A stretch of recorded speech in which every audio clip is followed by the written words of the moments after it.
Hi mga ka-Bible, Wednesday today at meron akong Bible verse na gustong i-share sa inyo ngayong araw from the book of Mateo chapter 12 verse 9 so hanggang 14. So ito po yung mabasa natin. Pinagaling ang lalaking paralisado ang kamay. Pagkaalis ni Jesus sa pook na iyon, pumasok siya sa sinagoga. May isang lalaki roon na paralisado, ang isang kamay. Naroon din ang ilang taong naghahanap ng pagkakataong maparatangan si Jesus. Tinanong nila si Jesus, na ayon ba sa kautusan ang magpagaling ng may sakit kung araw ng pamamahinga? Sumagot siya, kung kayo'y may tupang mahulog sa balon sa araw ng pamamahinga, hindi ba ninyo ito iaahon? Higit na mahalaga ang isang tao kaysa sa isang tupa. Kaya't naayon sa kautusan ang gumawa ng mabuti sa araw ng pamamahinga.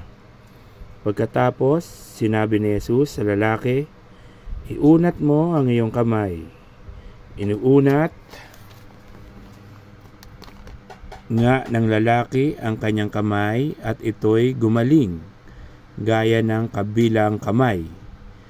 Umalis naman ang mga Pariseyong naroroon at nag-usap-usap kung paano nila maipapatay si Jesus.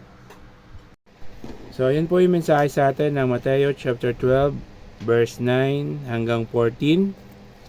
So keep safe, God bless, always remember, Jesus loves you. Bye-bye!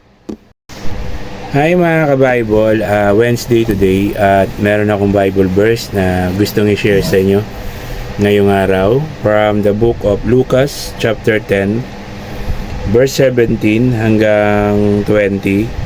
So ito po yung mabasa natin. Masayang bumalik ang 72. Iniulat nila sa Panginoon, kahit po ang demonyo ay sumusuko sa amin dahil po sa kapangyarihan ng inyong pangalan. Sinabi sa kanila ni Jesus, nakita kong parang kidlat na nahulog si Satanas mula sa langit. Binigyan niyo kayo ng kapangyarihan, tapakan ng mga ahas at ng mga alakdan, at ang lahat ng kapangyarihan ng kaaway, at walang makakapanakit sa inyo. Ngunit magalak kayo, hindi dahil sa napasuko ninyo ang masasamang espiritu, kundi dahil sa nakatala sa langit ang inyong mga pangalan.